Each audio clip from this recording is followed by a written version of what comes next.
Hello, and welcome to the Indie Pop Girl, the podcast where you will find music chat, new releases, hidden gems, and nostalgic deep dives.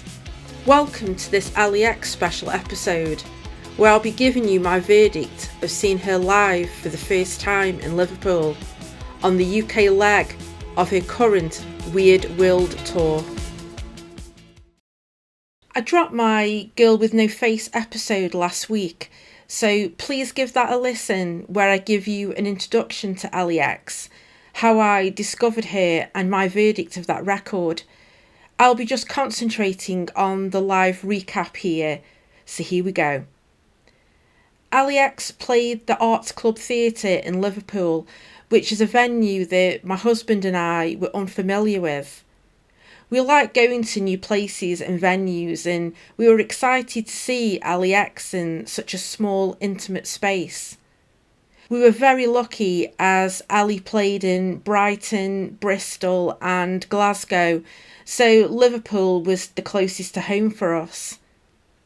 I was checking out some clips from her festival dates before she arrived in the UK, just to get a feel of what it would be like, and I avoided looking on Setlist FM website because sometimes it can ruin the surprise when you know what songs are coming. It's nice to build some anticipation and not know everything before you see an artist live. Because we were unfamiliar with the inside of the venue, we got there really early and made our way to the entrance of the venue to start queuing. We managed to secure a spot on the barrier, which was close to the bar, which is really handy so you don't have to go far and risk losing your spot. We couldn't believe how small the stage is, and everyone who we met outside were super friendly.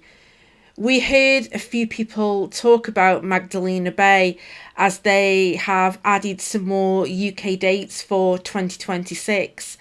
And the pre-sale was the next day, so people were excited for that.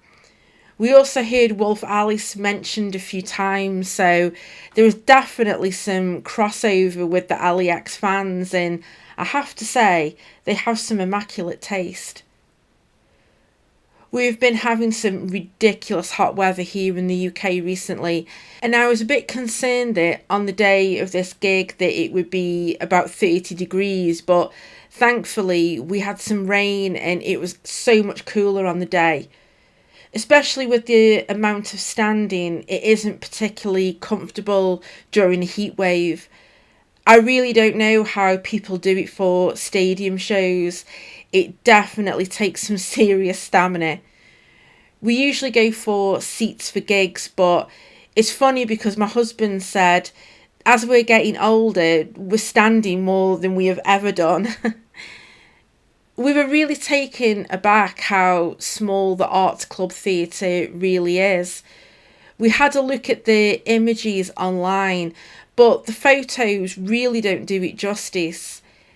There is a standing section towards the back of the venue which is raised, which I always appreciate. For people who are smaller, including myself, it's nice to have venues that aren't completely flat on the floor and you can't see anything. But the beauty of the Arts Club is because of how small it is, and the standing area near the stage is quite compact. So I think you'd have a great view even if you are a bit further back. If we ever go back to this venue in the future, I would like to try standing a bit further back away from the stage and to see what the experience is like compared to being at the front.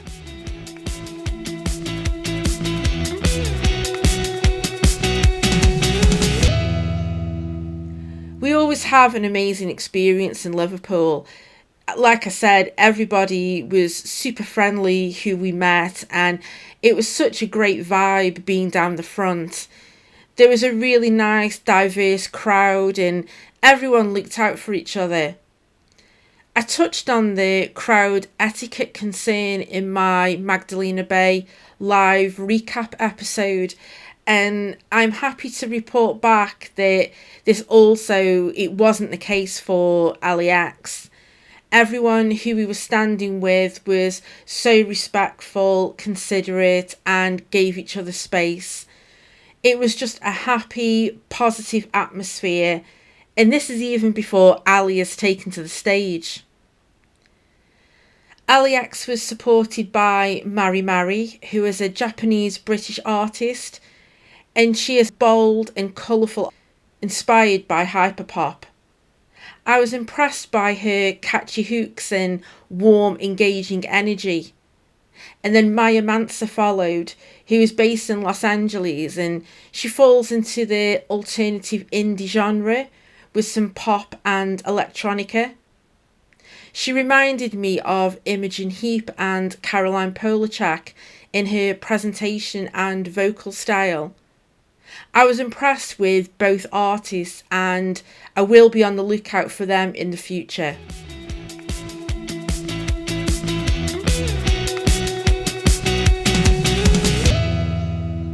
And that brings us to the main event.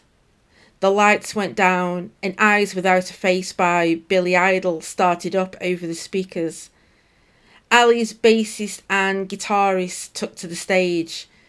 What was cool is that they played over the song when the guitar kicks in during the bridge. The build-up and anticipation was just insane. And I could see the door at the side of the stage where I was standing, and we were waiting patiently for Allie X to appear. And there she was. I always think it's a bit of a surreal, trippy experience when your favourites appear right in front of you. It doesn't quite sink in straight away. It takes a while for everything to sink in at first, and it can feel quite overwhelming, especially if it's an artist that you've never seen before. But there was no time to think, as Allie just went straight into the first song, Bitch, and the energy just did not stop. Allie X, complete with her signature sunglasses and wearing a puffy skirt with ripped tights, looked like the synth queen she is.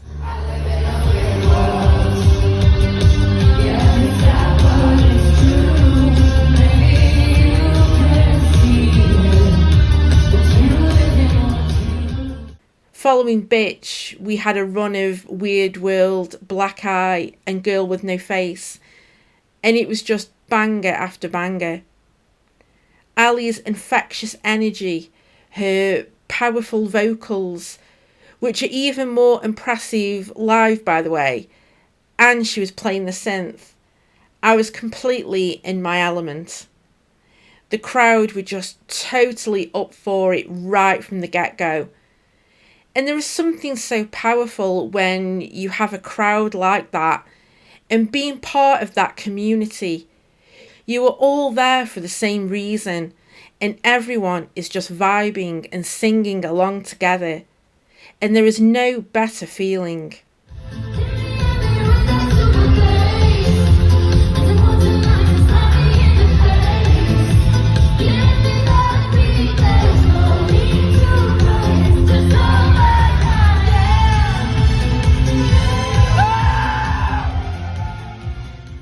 We were treated to 3 new songs, 7th Floor, Down Season, and Is Anybody Out There?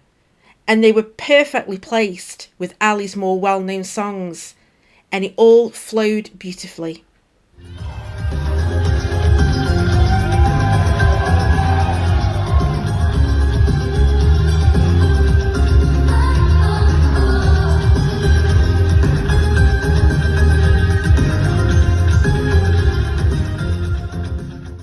The arrangement of Galena was breathtaking. Allie performed the piano version as the intro, and her powerful vocals accompanied the piano part. Not only is she a great performer and vocalist, but her musicianship is impressive. She switched to and from the synth with ease. Galena then quickly picked up the pace, and everyone just lost their mind. I was delighted that she performed Bon Voyage, one of the bonus tracks on The Girl with No Face Deluxe. It has quickly become one of my favourites from her, and it was just perfectly performed.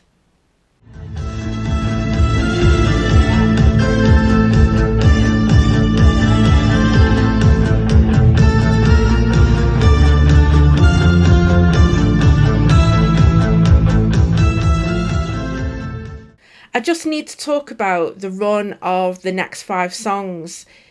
John and Jonathan was sublime. There was plenty of synth action from Allie. You Slept on Me. I talked about it in my Girl with No Face episode, that she reduced the tempo down when creating the song, and I wondered how this would transfer from the record to live, and it did not disappoint. What a banger, and it is perfect for the live setting. The energy from Allie, and the crowd felt it too.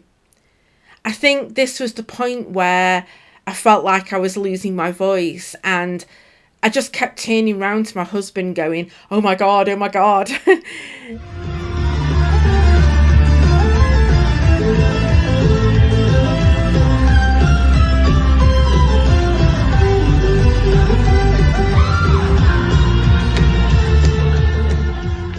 For Susie Save Your Love, Maya Mansa joined Allie X and sang the Mitski parts, and it was a lovely duet. Allie X followed that up with Super Duper Party People from the Cape God record, and that received a very warm response from the audience. Everyone was vibing and dancing, and I was just a bit sad that it was all coming to an end. It just flew by so quickly, and I just wanted it to carry on. There was obviously one song left that Allie X was saving for the encore, and we were blessed with Off With Her Tits, and the place just erupted. One of my favourite live experiences I've ever had. The energy was just infectious, and Allie's vocal performance was out of this world.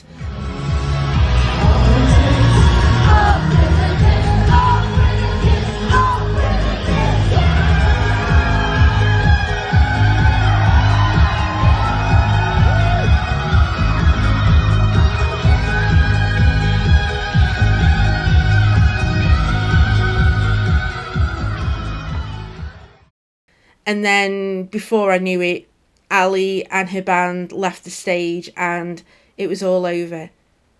You were still on a high, and you don't want to leave, but you have to.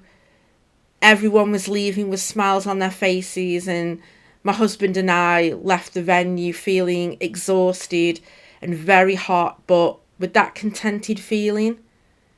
If you ever have the chance to see Allie X live, I can't recommend her enough.